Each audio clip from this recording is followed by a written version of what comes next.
Hey guys, okay, so I wanted to do a quick, I don't ever think I'll probably do this again because it's just random, but review on the Hulu movie Bad Hair that was directed and wrote by what's his name, Justin Simon.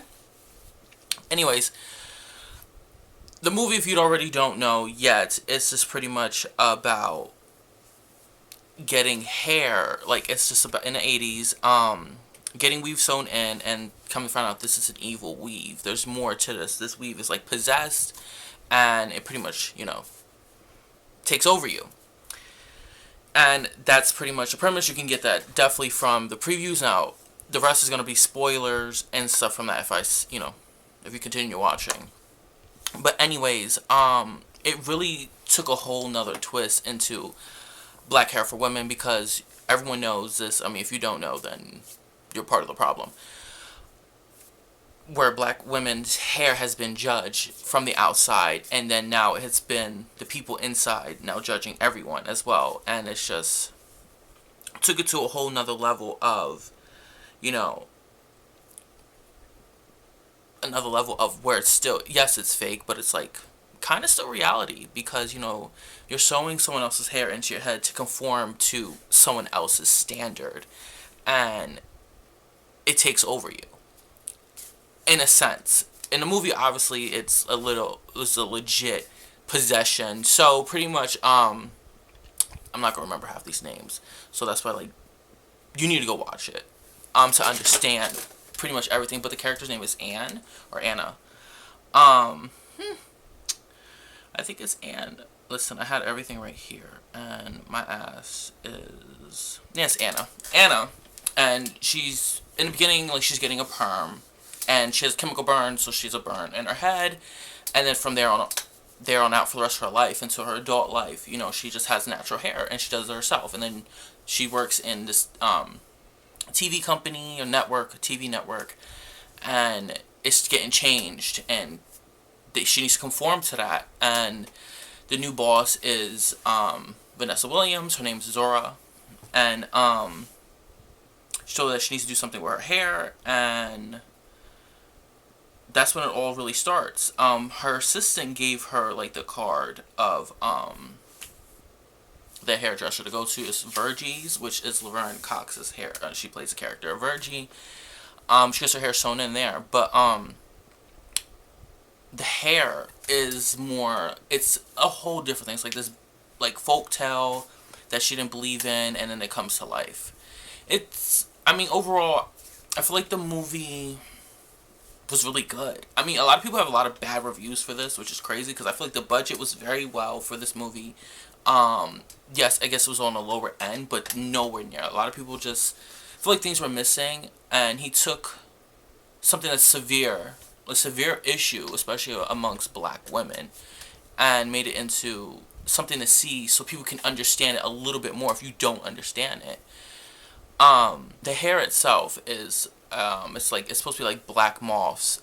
I can't even say it, moss, and it gets turned into hair, and it's possessed. It's I guess from old witches and stuff like that, and the hair itself craves blood, so that's how it goes. And eventually, it's like the hair is trying to take over you, and the witch is trying to come back and take over the host.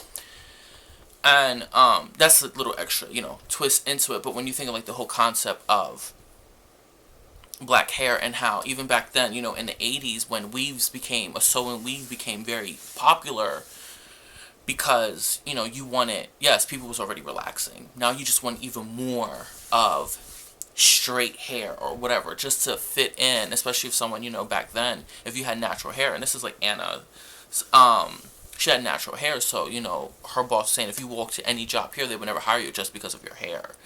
And in that time, it was true. And the network was pretty much a very black, it's called Culture, network, so people who, had natural hair, you're true to yourself. You're not trying to fit into a box that was, conditioned and started by white people. And it's funny because at the end of the movie, all this with the hair and all that still was by white people. But I mean, I'm not really. I'm trying not to say the whole movie. I'm just giving you just enough. But I feel like it's still a very good movie to watch. It's like an hour and 55 minutes. It went by really fast. It's really good to understand. It's not hard. If you're not watching it, then obviously you're gonna miss shit, and that's on you. But if you're watching it from the beginning to end, you're not going to miss anything. And it all connects and it all makes sense. Especially if you are a black woman or a black person or anyone, like a person of color, period. And you understand a lot of what they're talking about and fitting into the norm of someone who's in charge, especially back then. Like, if the example I had saw yesterday was, if you work for a company and this person setting an expectation, everyone in the company is going to look like the person from the top. And that's literally how it was most of the time back then. If you worked for a white man, regardless if you're a woman or not, a man, you're still going to try to conform as much as possible to look like that person in charge. And back then, it was non-negotiable. You would not, have moved up and whatnot.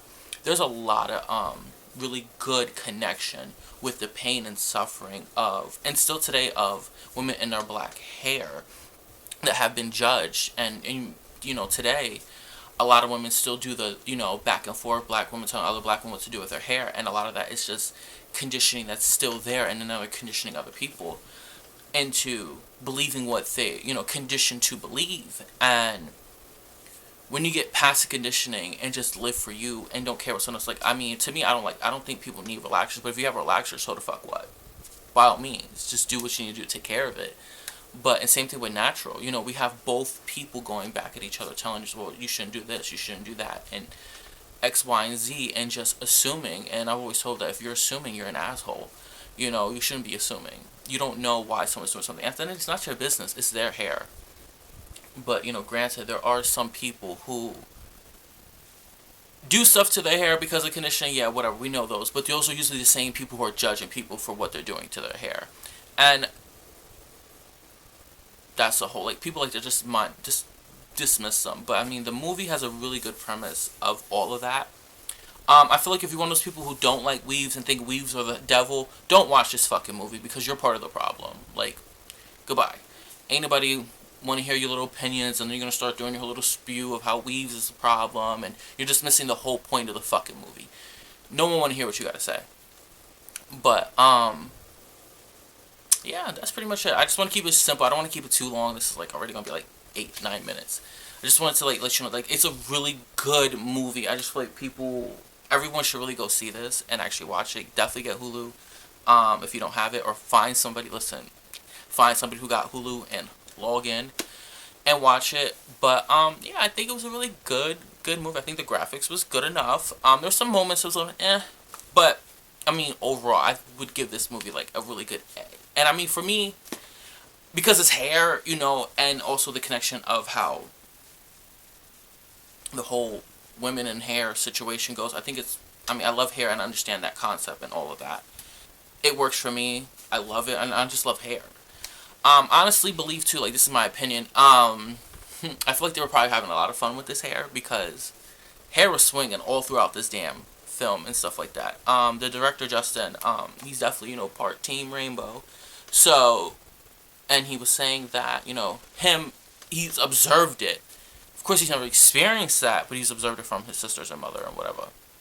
And I think he did a really good job. He's the director of Dear White People, something like that. But anyways, definitely go watch it. And that's all, folks. So, bye now.